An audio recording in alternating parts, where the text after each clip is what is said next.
cuando tenemos esta historia desgarradora en Villa María del Triunfo, ¿no? Una madre que igualmente se derrumba ante la evidencia, descubre que el cuerpo de su hija estaba envuelto en frazadas y en una alfombra debajo de la cama de su asesino, Gerson Juárez Tapia, que también, ¿no?, frente a la evidencia terminó confesando este crimen atroz. Lo que hace Angélica Villegas esta noche es reconstruir el perfil del monstruo de Pachacamac, así lo ha bautizado la policía, ¿no? Y lo que consigue Angélica es, lo que descubre es verdaderamente perturbador. Esta niña no sería la única víctima, ¿no? Esta niña de 12 años que luego de una discusión con su madre huye de la casa. Eso es lo que está registrado en las cámaras de videovigilancia, incluso con un audio. Y de hecho, el coronel Ricardo Espinosa de la División de Homicidios señala que esta discusión y esta circunstancia que la niña sale huyendo de su casa, pues fue aprovechada por el asesino. La niña quedó en un estado de vulnerabilidad. Alias Erizo, así se le conocía en la policía, tenía antecedentes por violencia familiar y también por consumo de drogas. Esto ha sido corroborado por Angélica Villegas, que logró contactar a su expareja, a la madre de su hijo, que nos da luces con su testimonio, una mujer que lo denunció por violencia doméstica, nos da luces de su pasado turbulento, y lo van a escuchar esta noche. La madrugada del 7 de diciembre, Gerson Juárez olfateó la vulnerabilidad de esta criatura que había salido huyendo de su casa después de esta discusión con su madre. Y el lobo se disfrazó de cordero porque le ofreció ayuda, le ofreció su teléfono para que llamara a algún familiar, y esta niña llama 8 veces a su abuela, era de madrugada, no le contestan. Se la lleva a su casa y da rienda suelta a su miserable crueldad. La situación hoy es que esta madre podría pasar a la calidad de investigada, porque esa parece ser la intención de la Fiscalía. Vamos a conversar con ella en breve. El reportaje de Angélica Villegas. Estamos haciendo un live en vivo acá con mi hijita. Estamos aquí, estamos acá, estamos allá. Un video sin pulso en las tinieblas, bajo la conducción de la voz de Gerson Juárez Tapia, distorsionada por las drogas, captura momentos íntimos de su esposa e hija recién nacida. Estamos en todos lados nosotros. En la casa de la vecina, en la casa de mi mamá, en la casa de mi tía, perdida toda la mamá, la mamá, la mamá, la mamá, la mamá. Detrás de la máscara del eterno peregrino sin casa, se esconde un monstruo, un depredador que está a meses de convertirse en el hombre más odiado del país, tras estrangular a su vecina de 12 años, reportada como desaparecida la noche del sábado 7 de diciembre. Pero la pequeña no había sido su única víctima, y una llamada nos conecta con el perturbador pasado de Gerson Juárez, conociendo detalles inéditos de su vida. Estoy viendo que tú eres una de sus víctimas. ¿Tú también lo denunciaste en algún momento por violencia doméstica? Sí, eso fue hace tiempo. La última vez que lo vi fue el día viernes. No pensé que iba a llegar a ser eso. Porque tenía una hija. Hoy voy a hablarte de mis héroes que me vieron crecer. Alias Erizo, como policialmente se le conocía a Gerson Juárez, el mayor en una familia marcada por la violencia, tenía antecedentes en violencia familiar y consumo de drogas. No vivía con su papá, estaba viviendo con su mamá. Tenía sus hermanos, pero eran de otro compromiso. ¿En algún momento él te comentó si tuvo una infancia fuerte o si alguien le hizo algo cuando niño? Sí, se me había comentado de su papá, que le agredía a su mamá. Sí, era agresivo, sí, pero después cuando ya tuve el bebé, él había cambiado. Ya no era así, se había vuelto otra persona porque como él estuvo también mal. ¿Qué fue lo que a él le pasó, Tenía una ileostomía. Ya. Por eso se debía perforar el intestino por la TBC. Sus redes sociales, una fachada cuidadosamente construida, ocultaban una realidad mucho más oscura. Meses antes de sus crímenes, se grabó en una camilla, buscando la compasión que nunca sintió por su víctima. ¿Y nunca observaste una conducta extraña en él, fotos de niñas? Porque imagínate, meterse con una niña.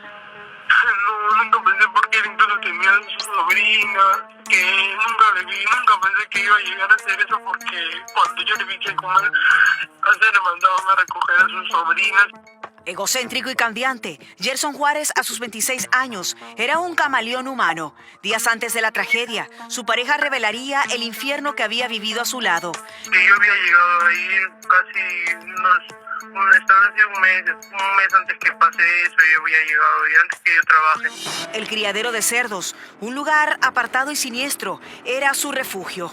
Las películas de terror, las hachas y la colección de objetos afilados creaban una atmósfera macabra, un presagio de los horrores que estaban por venir. Fui la última vez cuando fui, yo sí lo vi decorado así con arañas, y él me dijo, voy a decorar por Halloween, me dijo así.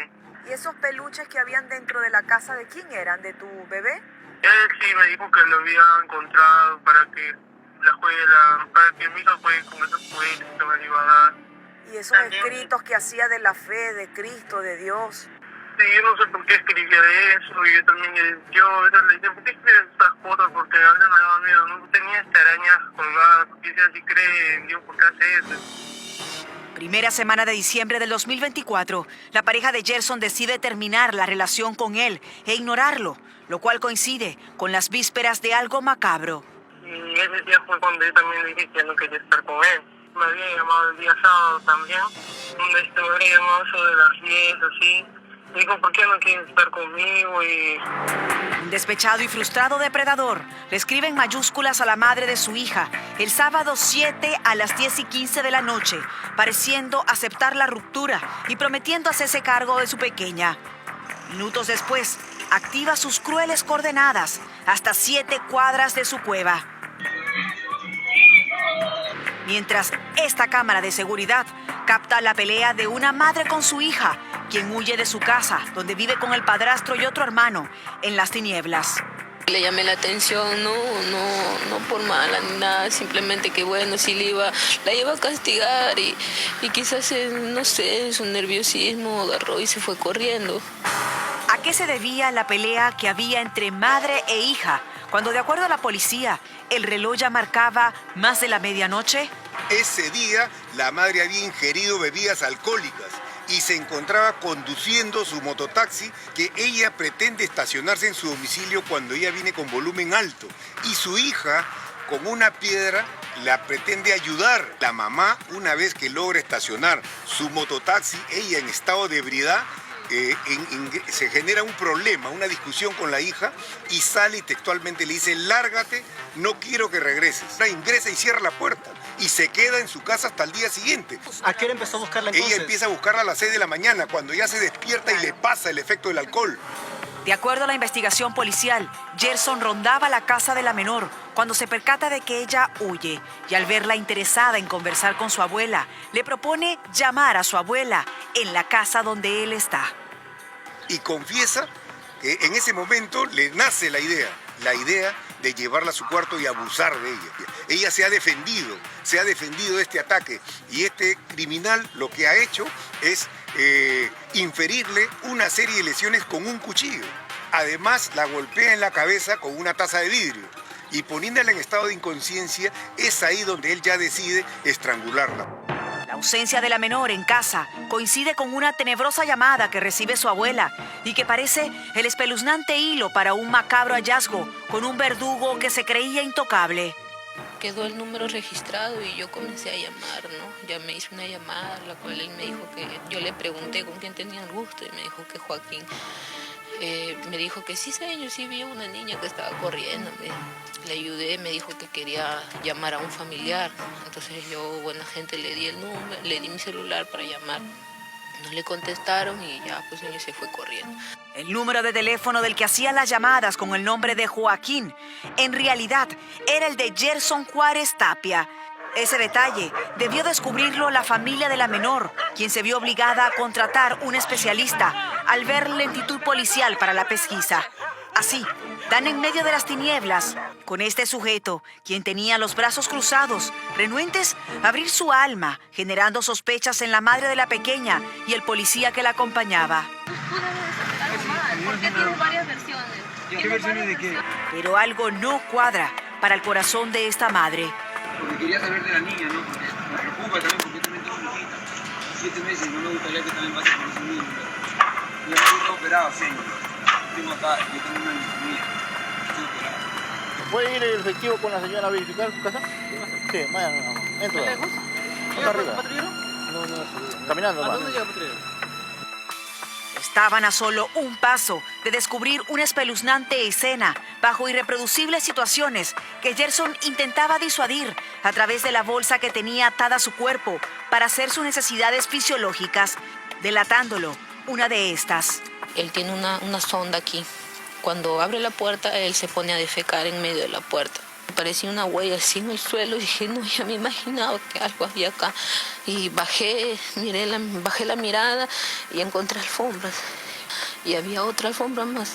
Yo agarré, jaloneé la alfombra y tenía peso, no jalaba, pues tenía peso. Tenía peso, agarré y le digo al policía, maestro, necesito ayuda, le digo. Y de frente agarró y le dijo al tipo, ¿qué hay ahí? Habla, ¿qué hay ahí? Y él agarró y dijo, ahí está, jefe. Sí, ahí está, yo la maté, dijo. ¿Qué pasó?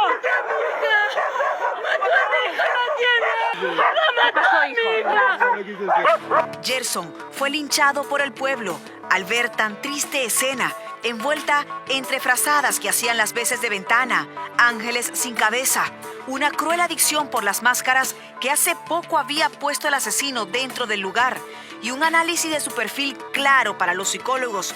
Lamentablemente hay una psicopatización de los consumidores de drogas que empiezan a perder el tema de la empatía, la frialdad, el hecho de la marginalización, el hecho de no respetar normas, ¿no? Y una suerte de hipersexualidad sin medir consecuencias, y no hay una voluntad política de invertir en la salud mental, ¿no? En ese sentido, justo ayer se ha aprobado en segunda votación en el Congreso que los psicólogos, por ejemplo, ya podemos hacer diagnóstico, cosa que se nos había negado. Y desde el punto de vista de la prevención también estamos luchando para que se incorpore y se invierta más en un psicólogo por colegio. No queríamos más casos o niñas símbolos y la otra pandemia de un país que protagoniza desapariciones culminadas en crímenes o ultrajes nos salpicaba nuevamente en un titular convertido en el discurso presidencial de una pena de muerte propuesta desde el Ejecutivo. Algo populista para los penalistas que analizan su efectividad considerando el Pacto de San José que lo prohíbe. ¿Se puede dar la pena de muerte en el Perú? Sí, pero eso tiene varios pasos. ¿Cuántos años llevaría aprobar la pena de muerte en el Perú? Por lo menos unos 4 años. ¿Y de quién depende? No solamente para empezar, es una decisión política, pero no le correspondería a este Congreso, porque no le va a dar el tiempo, sino al siguiente. Y para ello necesitarías renunciar a la Convención Americana, lo cual te va a traer peor perjuicio. Lo que estarías reconociendo es que vas a permitir que el Estado, o mejor dicho, el gobierno que esté de turno, pueda cometer cualquier atrocidad con cualquiera. Más allá de lo propuesto desde el Ejecutivo, jamás debemos obviar revisar los hogares donde desaparecen o huyen niñas y la correcta dinámica familiar que en ellos debe imperar, según los psicólogos de familia. Los niños se imponen ahora a los padres. Muchas veces niños muy pequeños. Hace poco yo le pedí a una paciente que por favor su niño apague el teléfono para poder conversar y la madre me decía, pero se va a molestar. Y estoy hablando de una niña de 2 años.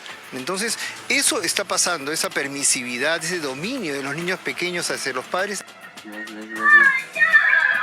Los depredadores están viendo que hay niños que dejan el hogar, que viven su vida, padres que salen de la casa, que no están. Si no era esa niña, era otra niña, ¿no? Otro niño que estaría por ahí abandonado.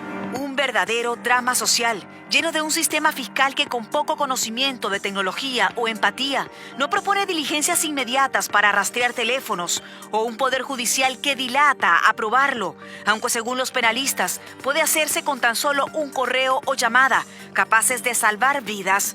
En este caso, donde se presume que más personas habrían actuado con Gerson. Así, el último viernes se realizó la reconstrucción de los hechos. 6.000 menores de 12.000 reportadas en lo que va del año no estarán presentes en la mesa de Nochebuena. 135 mujeres no podrán abrazar a sus seres queridos. La violencia las ha puesto bajo tierra. no es el final que queríamos contar. Esto sigue siendo sin duda un villano difícil de enfrentar que requiere tan solo de criar mejores hombres y mujeres junto a un sistema de justicia que de verdad sepa dar la cara frente a tanta impunidad.